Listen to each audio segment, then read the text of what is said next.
Hello and welcome to the Food Co-op Initiative video, Vision Process, a deeper dive on the vision cornerstone of the 4-in-3 development model. This is the second video in a series of 3.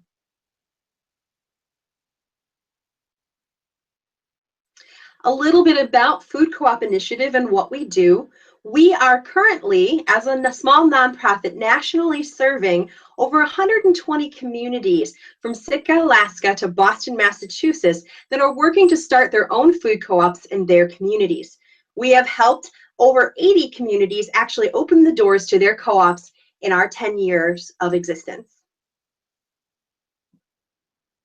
We exist to support startup food co-ops at all stages of development, whether you're having your first thoughts about the possibility of starting a food co-op or you're about to open your doors. We can be of help. Call us anytime. Our number and our email are there on the screen.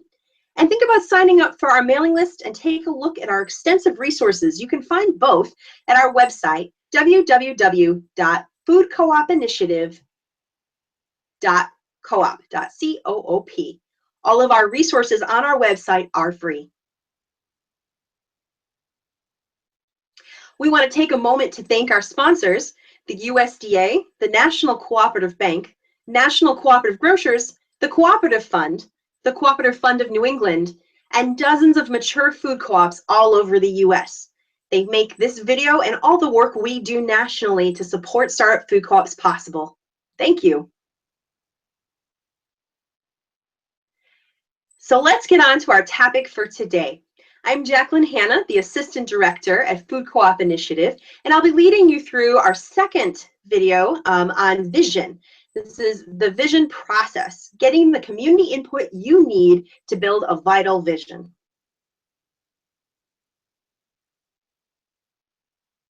First, we're going to step back for just a minute.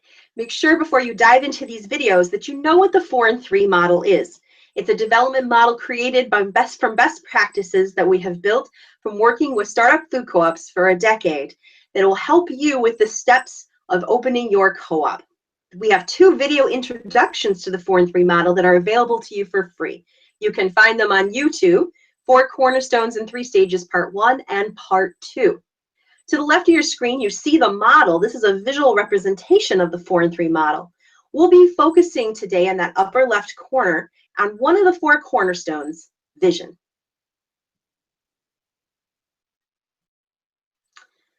So the vision cornerstone, get to know it a little bit more too before you dive into this vision series. So the basic idea is one of the 4 cornerstones is vision, the articulation of the hopes and dreams of your co-op community. It takes a lot of forms. It's broad, long-term, and inspiring, but specific and local. And it is refined as the co-op emerges and moves through the development stages. To learn more about this specific cornerstone in the 4-in-3 process, take a look at Creating Vision. This is at the CDS Consulting Co-op Library and was created by our Executive Director, Stuart Reed, and Bill Gessner of CDS Consulting Co-op. You can see the address for that video there on the screen. Take a look at that before you dive into these more in-depth, detailed individual videos on the parts of the vision process. All right, so you've watched the first vision video in our series. You know that the next thing we need to do is the vision of your co-op must do a great job of reflecting your community's needs and wants to inspire and succeed. So how do we make sure it does that? The #1 most important thing to a vital vision that is going to attract people to your co-op, bring in enthusiastic volunteers, bring in owners, bring in investment, and get you successfully to that day that you open the doors is really reflecting the voice of your community through your vision. And we do this through input from key stakeholders. So to get this input effectively, we're going to need a process. That process is going to look a little different in stage 1 development from stage 2 development. Which stage of development is your co-op in? Again, go back and review that 4 cornerstones in 3 stages. Those videos will discuss that. But if you're in those early stages of developing your co-op, You are in stage 1, and most likely if you are incorporated, you have a board of directors, you've had your first elections, and are selling shares of your co-op, you are into stage 2 development. So who do we want input from in creating our vision? Well, it depends on our stage. In stage 1, the most important key input comes from your core organizing team. We're going to dive into a little more of who that is, but you also want secondary input from community surveys, community meetings, and key stakeholder conversations. In stage 2, the key input comes from the co-op's owners, or members if you use that term. Where's the secondary input come from? There is none. What? We'll talk about that in a minute.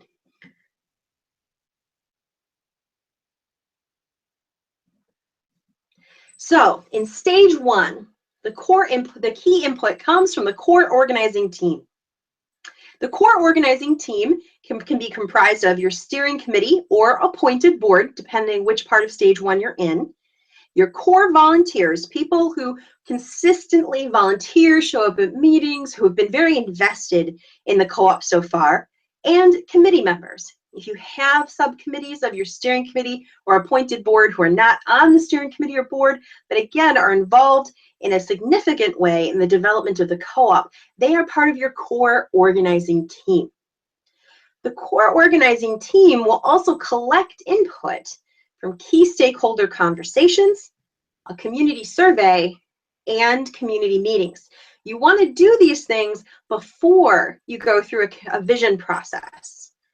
Key stakeholder conversations means sitting down and having conversations with local farms, other local businesses, maybe some officials from your local city, but people who are movers and shakers in your community and or people who will play a significant role in the co-op, like your farmers and producers.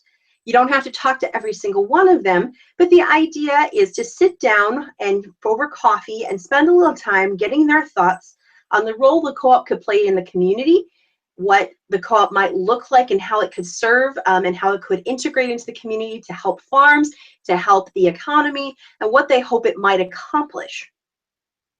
We also would suggest a community survey in stage 1 development. We have a model for that. If you would like to look at ours, it's on our website. And if you can't find it, just give us a shout out and we will help you locate that. But usually a survey is conducted of the broader community somewhere in stage 1, where we gauge the interest of the community around us in the idea of a cooperative grocery store and get some feedback. And then most startups early in stage 1 have had 1 or 2 main the idea of a food co-op and gather input and find out if there's interest.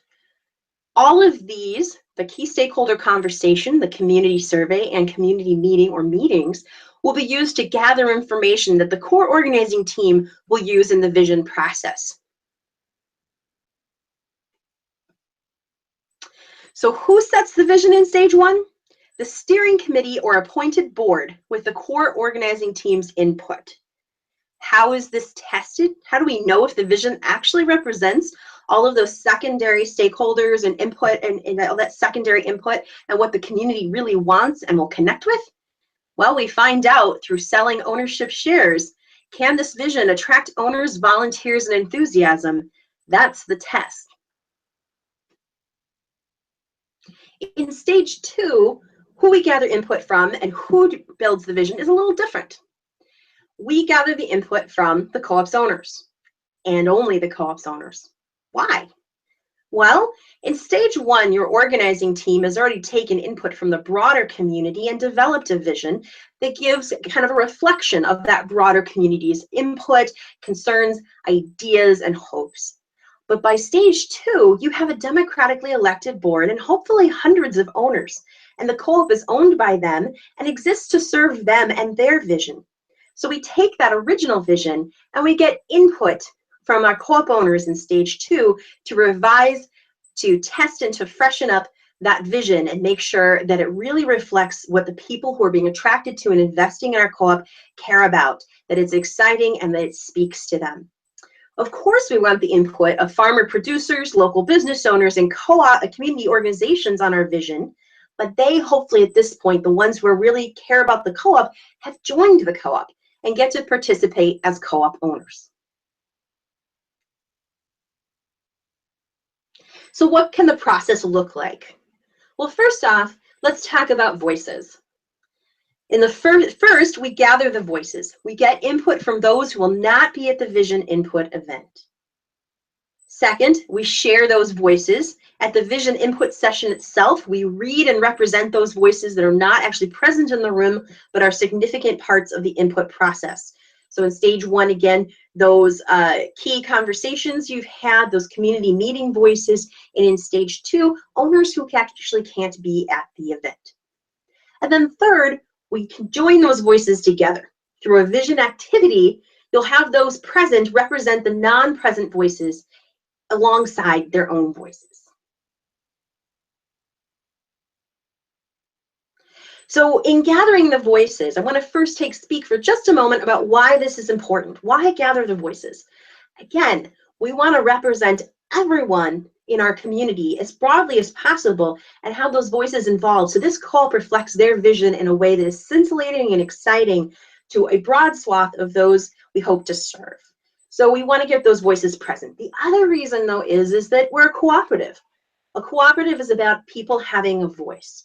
So we want to make sure that the voices that show up at events aren't the only ones represented, because those who have the time and energy and passion to come to events are usually a small portion of your actual full ownership base or full community. And so those voices get amplified, and we have other voices that might wish to be at the meeting but can't because they work 2 jobs or go to school or whatever their reason. Those voices don't end up getting represented at that in-person process. We want to do an in-person process because it's exciting, it's dynamic, some amazing things happen, but we also want to represent those voices that can't be there. So in stage one, you get those voices who aren't going to be at the vision input meeting from conducting key stakeholder conversations, from conducting a community survey, and from holding a community meeting or 2 or 3. In stage 2, you'll announce a date and description of your co-op's vision input event to your owners, talking about why you're doing it and what will be done with the information gathered there. And then have a survey out before that input meeting for owners who cannot be present to share their thoughts with the same key questions that will be asked at the meeting. Once we've gathered the voices, we want to share the voices. In stage 1, that'll look like creating a summary of each of the secondary input groups' thoughts. So not everyone will be present at those key stakeholder conversations that you'll have, but those who have been from the steering committee or board will put together something short, or some short document, kind of reflecting overall the types of feedback they heard from different parties.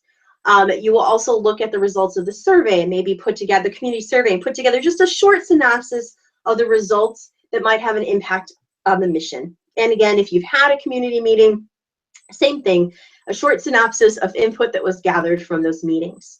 You will share this input at the vision input event, or you can hand it out as homework and pre-reading. Because remember, for your stage 1 vision creation, you're working with your core organizing team who are committed and involved. So they might read it beforehand and come ready to work, but make sure that you have some kind of synopsis of those voices there at the meeting to be looked at or read, either up on the wall or handed out in a packet so people can refer back to it. To share the voices in a stage 2 process, put the input of owners not present on sheets, just lay them out, but with no names. Make sure it's anonymous. And distribute the non-present input evenly among the attendee groups.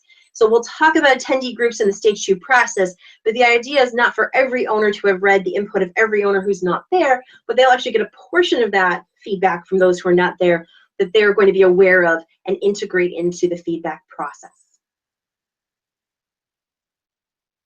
So we've gathered the voices, we've shared the voices, now we join the voices.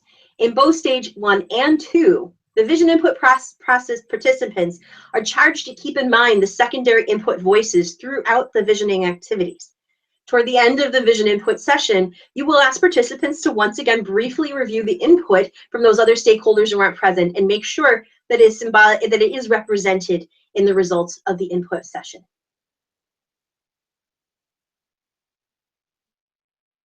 So we've gotten our voices together in a broad and cooperative way.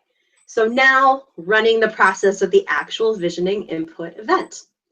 So no matter if it's stage 1 or stage 2, set a date for your vision input process and make sure that we can get it out there early so we get lots of attendees, that we have a site, gather everybody up in person, probably have food present, of course, and then bring the big paper and the markers. We're ready to go. So in stage 1, the question for this input process is, what problems and or needs do we dream of our co-op addressing for our community? That's the question. And that's how we suggest you phrase it. You can reshape it a little bit as you like. So we're going to put up large pieces of paper, and we're going to have one person taking notes, and we're going to ask them as a private individual, as not as a member of the steering committee or the board member, but thinking as a private individual who got involved in the co-op because you're excited and passionate. What problem or need did you think the co-op was going to address? What motivated you to show up and get involved? Have them share as many, and go around the circle and ask each person to share. They can pass if they don't have an idea right now, and just keep going until no one has anything that isn't already up on the board. And in front of everyone, so everyone can see all the answers and build on them, list out everyone's responses for what problem or need of the community that they dream the co-op will meet. And give them examples, you know, helping support local farms, food education for children, everything to creating jobs in the community. Let their minds run wild, but we're looking to talk about what problem or need we will solve, not we will have a fresh meat department. So everyone gets a chance to speak, go around the circle, get those ideas up there, and keep going till there aren't any new ones to put up on the wall. Then we've got all those brilliant ideas and passionate answers for what is our co-op here to solve or make possible or need to be met. Now we narrow. All participants get 3 and only 3 stickers or dots. So you can get those little round colored dot stickers if you want, and I often do, just give them a marker and say they can put 3 dots up there. But give everyone 5 minutes to look at that entire list of problems and needs that could be met through the co-op, and allow them to only put their dots next to 3 answers that they feel the most strongly about. Most people will try and wiggle out of this and say, but they're all important to me. But it's really key that people say that they really choose the ones that they're most passionate about. We know you love everything, all those ideas that are up on the wall. But what are the 3 that are just core to why you think the co-op will do so much for your community? Then, organizing. We're going to identify the answers that had the most dots. So sometimes that's super obvious. Some groups, there are 2, 3, 4 answers that were up on the wall that are just covered in dots. And sometimes those dots are very evenly distributed. It's different for every group, but see if you can see that if there's a clear pattern of which ideas are the ones that really rose to the top of everyone's passion. Whether they can or cannot be, you still want to do this next thing, which is, can some of the answers be combined into one? Are there themes? Sometimes we'll see things like make local food accessible 7 days a week, rather than just at the farmer's market, and increase availability of local farm foods and supporting local farms. So they're slightly different phrases, but they're similar.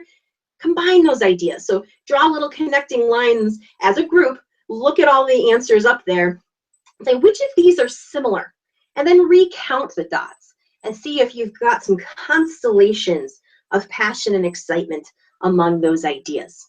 Solidify your top 2 to 4 answers on the problem or need the co-op can address for your community.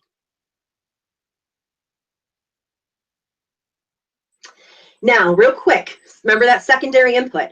Go back to the original answers list, the one where you guys put every single possible problem we could solve through the co-op, or we might dream of solving through the co-op, or the need we might meet on the wall, and give out 3 more stickers of a different color or different colored markers, and ask the participants to now represent the voice of the secondary input.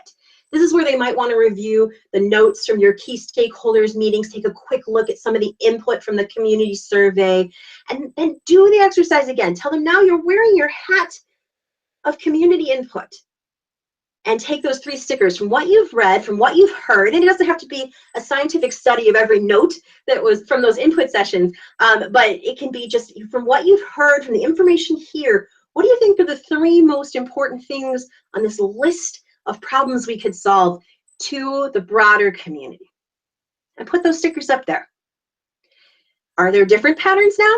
Look at the 2 colors. Our personal passions, are they aligning with the community's passions, or are we hearing something slightly different?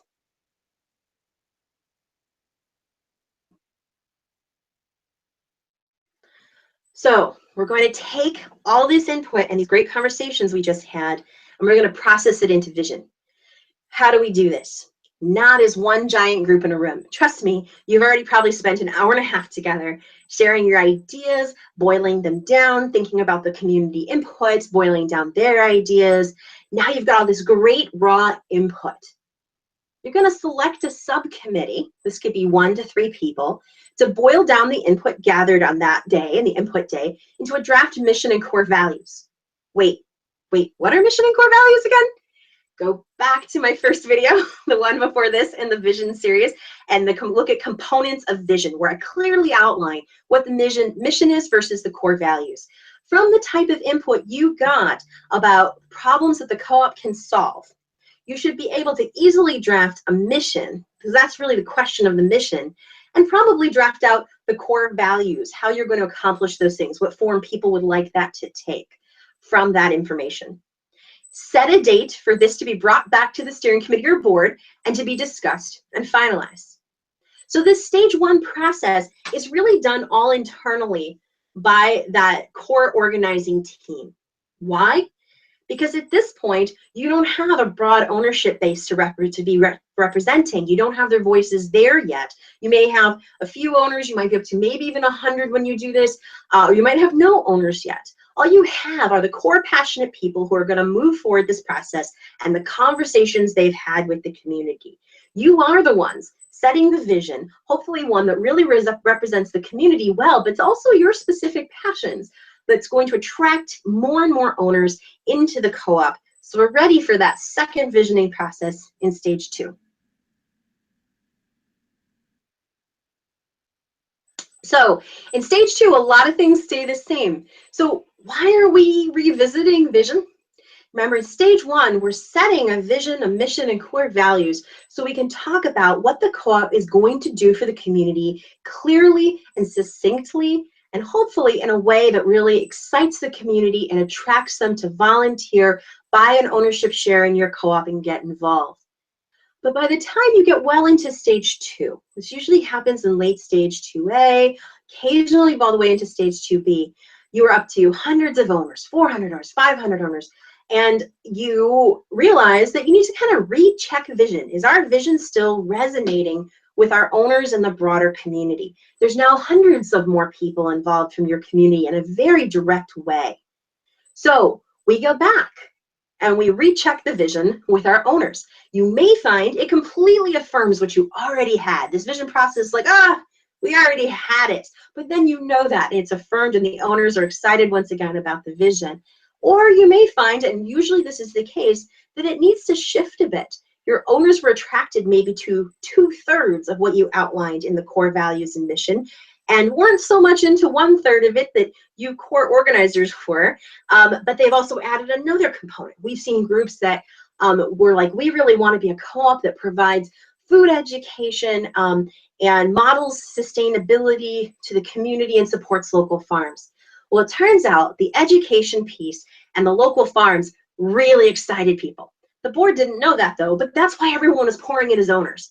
But that sustainability, maybe we'll have solar panels piece, maybe didn't resonate in their community, but they didn't know that.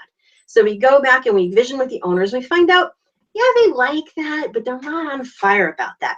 It turns out what they'd like to talk about more is local farms and food education and being a community space where people connect and have a sense of community. And that's how they see a co-op, slightly different than the original core organizing team.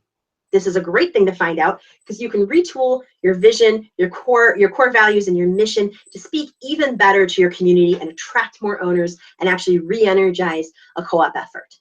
So this happens in stage 2. The question is still the same. What problems, needs do we dream of our co-op addressing for our community? What would that look like? Break everybody who shows up for the physical input process into groups. Now remember, you've already sent out the dates and the location for this event and a survey with this question to owners, and let them know that if they cannot arrive at this event, that they can list for you 3 to 5 answers to this question. You put out just a digital survey that they can fill out and send in, and that their answers will be considered. Remember, we're going to break people into groups. So we want to have no more than 4 groups, but let's say you have 20 attendees, 40 attendees, just break them into 4 about even groups to work together through this question, and also hand them about a quarter of the feedback. Remember, anonymously printed on sheets of paper, feedback from owners who are not present. Hand them that feedback through and consider it part of their group's process to involve those voices. In these groups they've broken into, they will share the question. They will each take their large sheets of paper and they will collect their answers just in the same process that the core organizing team did in stage 1. Next, each of those individual 4 groups will run the narrowing process on their own. So you will just tell them, okay, we've done collecting all the ideas. Now you're going to do the stickers process. You're going to give them their little dots. You're going to have them talk about, are there patterns and themes? Can we combine some of these and then recount the stickers and figure out which their top 2 to 3, maybe 4, but hopefully 2 to 3 ideas are about why the co-op exists and what it's going to do for the community. Each group runs that organizing process on their own of reorganizing and looking at the ideas, and then gather all the groups together when they've done these 2 processes. You've given them like 10 minutes to do each of these processes. Gather them all together, and each group reads out the results to the larger group.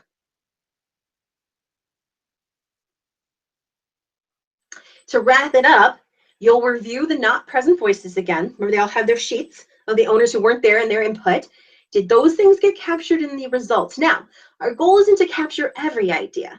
You know, if one person writes in, I really believe that the co-op should have again, let's go back to our fresh local meat case, to build a local meat farming economy that allows more farmers to go into local meat processing. Wow, that's an exciting and big vision, but it probably isn't actually reflected in too many other people's, and it doesn't necessarily get into the final cut. Just like not all of your ideas, when you do the process as a core organizing group, will get into the final cut.